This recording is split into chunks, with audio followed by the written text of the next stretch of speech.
On va lire à partir du verset 6.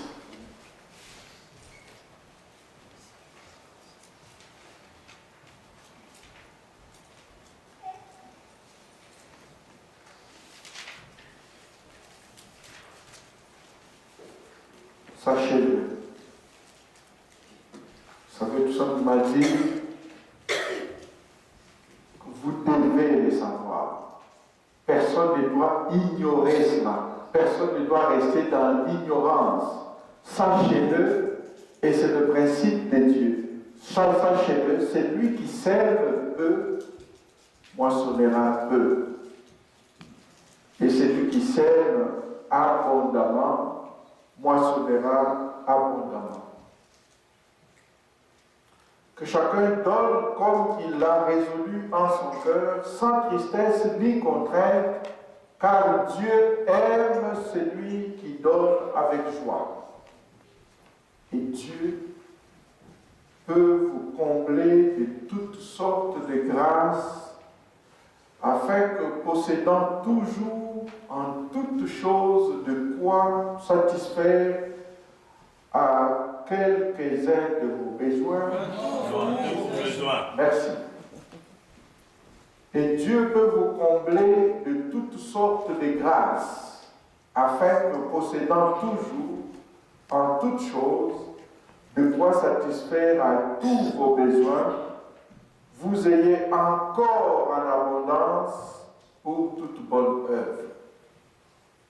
C'est donc qu'il est écrit, il a fait des largesses, il a donné aux indigents, sa justice subsiste à jamais. C'est lui qui fournit de la sémence aux semeurs et du pain pour sa nourriture, vous fournira et vous multipliera la sémence et il augmentera les fruits de votre justice. Vous serez de la sorte enrichis à tous égards pour toute espèce de libéralité qui, par notre moyen, feront offrir à Dieu des actions de grâce. Car le secours de cette assistance, non seulement pourvoit aux besoins des saints, mais il est encore une source abondante de nombreuses actions de grâce envers Dieu. En considération de ce secours dont ils font l'expérience, ils glorifient Dieu de votre obéissance dans la profession de l'évangile de Christ et de la libéralité de vos dons envers eux et envers tous. Ils prient pour vous, parce qu'ils vous aiment à cause de la grâce éminente que Dieu vous a faite. Grâce soit rendue à Dieu pour son don ineffable. Je ne suis pas partisan de l'évangile de la prospérité, mais je suis partisan de l'évangile de Jésus-Christ. Et l'évangile de Jésus-Christ inclut que le peuple de Dieu peut être béni par Dieu, béni au point qu'ils peuvent avoir suffisamment de quoi pouvoir à tous leurs besoins et avoir encore un peu plus de reste pour pouvoir aux besoins des autres. Ce n'est pas moi qui le dis, c'est la parole de Dieu inspirée par le Saint-Esprit. C'est la parole du Seigneur. Amen. Amen. Cette parole, si elle est vraie, si elle avait été vraie pour les Corinthiens, elle est aussi vraie pour les centres évangéliques Foi et Victoire. Amen. Elle est aussi vraie pour vous, elle est aussi vraie pour moi.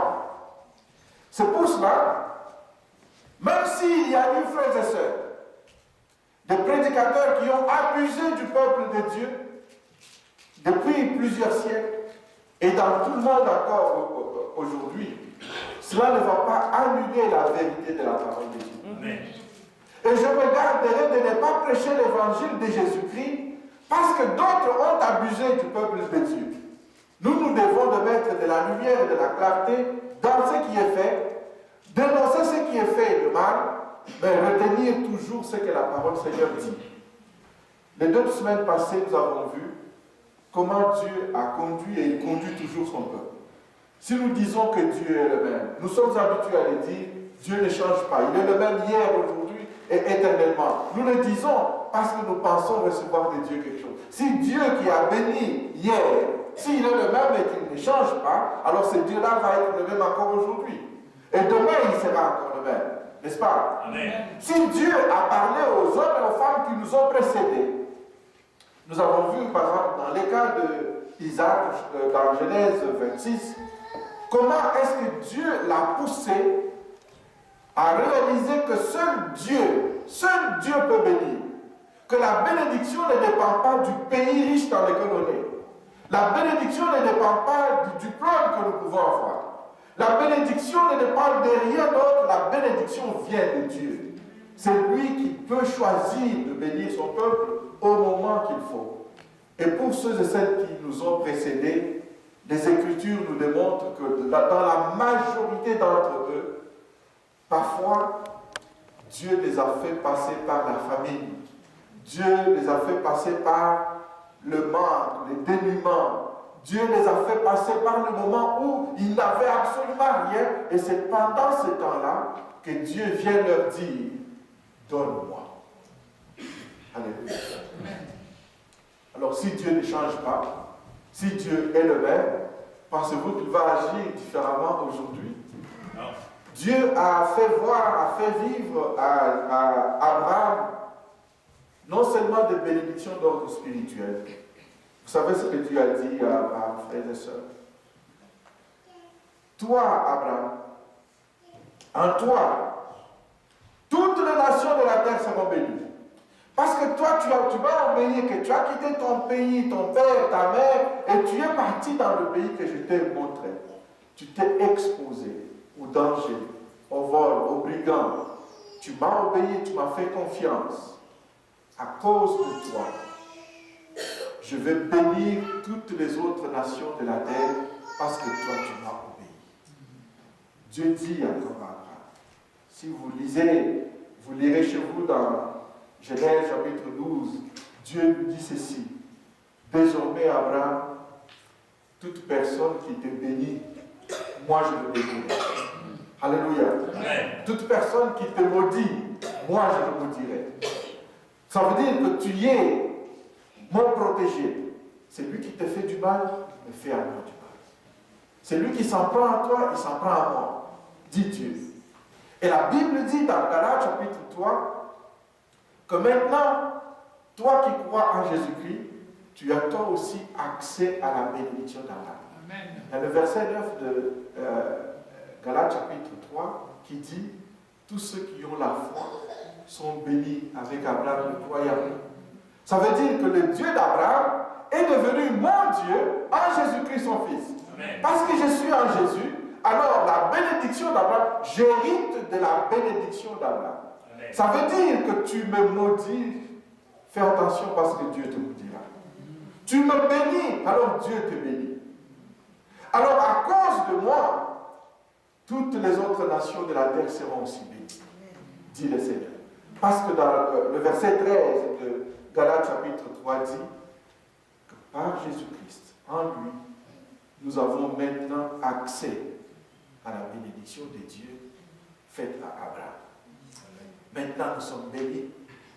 Je m'attendais au moins à des acclamations, alléluia, tout ça là, mais on dirait que vous n'êtes pas bénis. Moi, je suis béni. Mon Dieu a accès à la bénédiction d'Abraham. Vous imaginez un peu ça? Dieu dit à Abraham, Genèse chapitre 12, verset 1 à 3, je bénirai celui qui te bénira, je maudirai celui qui te maudira, je bénirai les autres nations à cause de toi. Et Galates, dans le Nouveau Testament, dit, en Jésus-Christ, maintenant moi j'ai accès à la bénédiction d'Abraham. Ça veut dire cette bénédiction-là que Dieu avait donnée à Abraham, elle devient mon lot, ma propriété, ma portion aujourd'hui. Alors, pourquoi est-ce que je devrais avoir peur? Pourquoi est-ce que je devrais avoir peur? Mais si je ne vis pas, si je ne vois pas, si je ne réalise pas la bénédiction d'Abraham, il y a un problème. Et Dieu fit passer Abraham par une famille. Et nous avons vu dans les 2 dernières semaines, lorsque la famine frappe, rien ne pousse, et l'économie ne fonctionne pas, les bêtes meurent, les grises meurent, on perd tout ce qu'on a parce que rien ne peut pousser. C'est la famine, ça pousse les gens à déménager, à rechercher des pâturages qui sont verts ailleurs. Dieu a béni Abraham dans ce moment-là. Et du temps de Isaac, chapitre 26 de Genèse, il est dit que une famine aussi forte que celle qui eut lieu du temps d'Abraham survint encore du temps d'Isaac, son fils. Isaac, un fils qui est né dans l'opulence. Son père était suffisamment riche à ce moment-là, entouré de plusieurs serviteurs. C'était l'enfant qui n'a pas connu vraiment comment est-ce que son père a pu avoir tout ce qu'il avait. Mais Dieu le fit passer aussi par la frère et sœur, afin que Isaac réalise à son tour que la bénédiction, que le bien matériel, que le bien spirituel, ça vient de Dieu. C'est Dieu qui le donne. Et c'est pour cela, je veux moi aussi apprendre à ne pas me plaindre lorsque le temps de difficulté arrive. Car ce sont des opportunités que Dieu m'offre. C'est des moments agréables que Dieu offre afin de me montrer combien il est fidèle. Dans la sécheresse, alors que tout le monde voyageait en Égypte, où il y avait de la verdure, où il y avait du pain à manger à l'abondance, Dieu dit à Isaac, reste dans ce pays, car c'est ici que je te bénirai. Comme ça, Isaac devait savoir que ce n'est pas venu parce que je suis allé dans un pays riche. C'est venu parce que Dieu a été avec moi. Et lorsqu'il a sémé, la Bible dit, cet homme séma, et il récolta cette année-là au centuple de ce qu'il avait apporté dans la terre. Et le verset continue pour dire, cet homme devint riche, et il alla s'enrichissant de plus en plus, au point que le roi de l'endroit où il était, à Guérar, est venu personnellement le voir pour lui dire, Isaac, tu sais quoi? Va-t'en. Tu es devenu trop riche et trop puissant pour nous. Oh, moi je suis juste un immigrant, et les immigrants, on ne les considère pas dans ce pays. Si tu es un immigrant qui triche, qui vole, qui n'est pas avec Dieu, tu ne peux pas être béni, même dans ce pays riche, le Canada. Mais si tu es un immigrant qui marche avec Dieu, la Bible dit que Isaac est devenu ce qu'il avait été parce que l'Éternel le bénit. N'est-ce pas? Vous vous souvenez? C'était écrit là. Et vous pouvez aller lire encore. Il était devenu ce qu'il était parce que l'Éternel le bénit. Il était dans un pays qui n'était pas le pays de ses parents. Il était lui aussi à l'étranger, mais dans un pays plus pauvre que les autres pays, comme l'Égypte de l'époque. C'est dans ces lieux-là que le Seigneur lui a fait voir qu'il est le Dieu qui peut le bénir, qu'il est le Dieu qui peut l'élever, qu'il est le Dieu qui peut défendre sa cause, qu'il est le Dieu qui est sa couronne. Et pourquoi est-ce qu'il y a un parallèle avec ce texte ici, frère? Parce qu'il est dit que comme lui-même aussi a sémé, et Dieu donne toujours son principe à lui. Et c'est un principe qui n'est pas seulement spirituel, c'est un principe naturel. Tu n'as pas besoin d'être chrétien pour savoir qu'on récolte toujours le même genre de semences qu'on a sémées. N'est-ce pas? Amen. Tu ne peux pas s'aimer le maïs et espérer récolter du blé. Même si tu allais jeûner et prier, tu vas récolter le maïs que tu as semé. Deuxième principe naturel, on récolte toujours plus que ce qu'on a semé. Ce serait quoi le point de semer un grain aujourd'hui? Le maïs, et 4 mois après, tu veux récolter un autre grain. On récolte toujours plus que ce qu'on a semé. C'est un principe que Dieu a placé dans la création, dans la nature. Tous les fermiers, chrétiens ou pas, expérimentent la même chose. La différence avec un fermier chrétien, c'est que lui, au-delà de ce principe naturel, Dieu ajoute sa bénédiction. Amen. C'est comme cela que tu peux s'aimer dans la sécheresse et Dieu fera toujours pousser comme si tu avais semé dans un sol humide. C'est là où Dieu fait la différence. Et c'est ce qui a été fait dans la vie d'Isaac. Il s'aima dans les lieux que fouillait tout le monde, il a semé, et la Bible dit, cette année-là, il a récolté au centuple de ce qu'il avait semé. Et nous nous sommes dit, prenons Dieu au mot, frères et sœurs, et Dieu aime ça. Dieu aime être pris au mot. Surtout en ce qui concerne ce qui vient de la sueur de ton front. C'est le seul domaine dans les Écritures où Dieu prend son peuple à témoin pour dire « Je te le permets, mets-moi à l'épreuve, dit l'Éternel Dieu. » Le seul domaine, parce que Dieu sait que c'est le domaine où il y a beaucoup de réticence. C'est le domaine où les gens, ils vont écouter la parole, mais aussitôt sortis, ils vont oublier.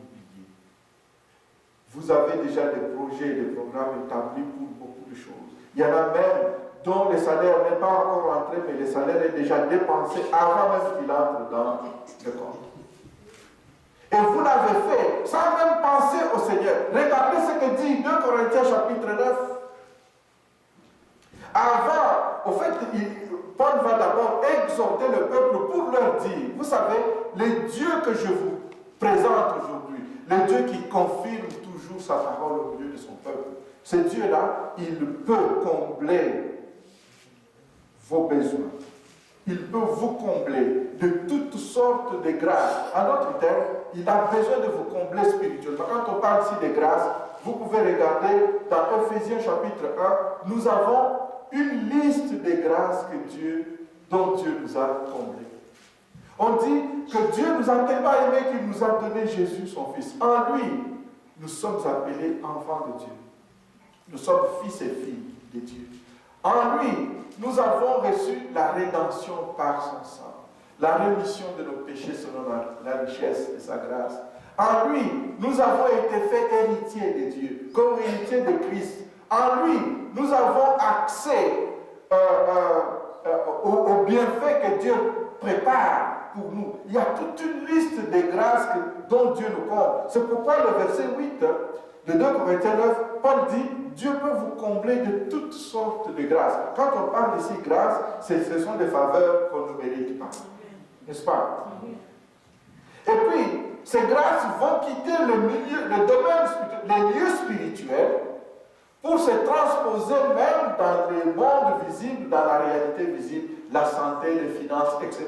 Parce que Paul dit, non seulement Dieu peut vous combler de toutes sortes de grâces, mais il va dire, afin que, possédant, en d'autres termes, vous possédez. N'est-ce pas?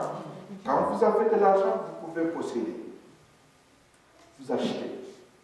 Tout ce qu'on achète, on le possède. Nous quittons les grâces de Dieu, les faveurs que Dieu nous fait, qu'on ne mérite pas spirituellement. Et en Jésus-Christ, nous avons accès à la bénédiction d'Abraham qui a deux niveaux, deux natures.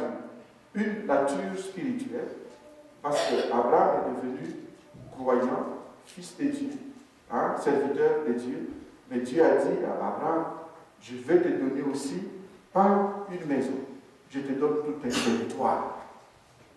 C'est ainsi qu'il dit aux enfants d'Abraham, lorsque vous entrerez dans ce territoire-là, et que votre pied foule ce territoire-là, je vous le donne. Alléluia. Amen. Et puis nous, on commence maintenant à dire, quand on entre dans une maison, oh, tous les lieux que foulera le plantes de notre... Nous le disons comme ça en l'air, mais nous ne savons pas, frères et sœurs, que c'est un héritage. C'est une promesse que Dieu a faite à Abraham. Et que si toi tu es en Jésus-Christ, tu as aussi hérité de cette bénédiction. Et que maintenant, le Seigneur peut te donner le territoire. N'a-t-il pas donné l'Égypte à Joseph? N'a-t-il pas donné Israël? Il a chassé cette nation sur le territoire du Canadaïen. Et il a donné à Israël. Ce pays-là, Dieu le décrivait à Moïse en disant, ça c'est un pays où coule le lait et le miel. Moïse avait tellement hâte de voir le miel et le lait couler qu'il désirait tellement y entrer. Il dit, Seigneur, fais-moi juste une dernière grâce, fais-moi entrer. Dieu dit, pour toi, je vais te montrer autre chose. Je vais te faire entrer dans autre chose. Tu le verras certainement de loin, mais tu ne vas pas y entrer. Alléluia. Amen. Dieu avait tellement commenté sur cette terre promise que ça avait donné la soif à Moïse. Un peu comme quand les musiciens quinois, quand ils chantaient sur Kinshasa, ils disaient le Kokelingi. Et tous les baouteurs qui étaient à l'intérieur, là, ils se disaient, mais il faut que j'aille à Kinshasa pour voir comment le Kokelingi. Dieu avait tellement commenté sur la terre promise que Moïse a dit, Seigneur, il faut que je vois ça. Il faut que je vois ça. Il faut que je vois ça. Je ne peux pas mourir et ne pas voir la terre promise. Dieu lui a dit, je vais te donner des yeux qui voient. Du haut du mot des mots, tu vas voir. Et Moïse a vu. Alléluia. Amen. Frères et sœurs, Paul dit ceci de la part du Dieu vivant, que mon Dieu, le Dieu que je vous prêche, vous, Corinthiens, il peut vous combler de toutes ses grâces, afin que possédant toujours de quoi satisfaire pas quelques-uns de vos besoins, à tous vos besoins. C'est-à-dire, quand on parle ici de besoins, on ne parle pas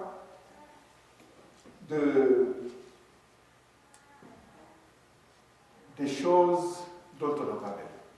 Savez-vous qu'aujourd'hui, on veut même posséder des choses dont on n'a pas besoin. Tu les as vues chez un tel, tu les as vues à la télé, oh, je veux aussi en avoir. Regardez comment nos enfants, combien de jouets ils ont dans la maison. Il est encore neuf quand on ouvre, aussitôt qu'il a joué avec. Le lendemain, ce n'est plus intéressant, il faut acheter un autre. On crée des besoins dont on n'a pas besoin. Mais Dieu va répondre à vos besoins. Pas à vos désirs. Il y a des choses qu'on désire, mais il y a des choses dont on a vraiment besoin. Dieu dit ceci, il peut satisfaire à tous vos besoins, de manière que vous allez combler vos besoins. Mais vous allez aussi en avoir encore assez, suffisamment assez pour toute bonne œuvre. Abondamment pour toute bonne œuvre. Mais regardez le verset 10. Ce frère 9, il lui dit, il a fait de largesse. Il a donné aux indigents. Ça subsiste.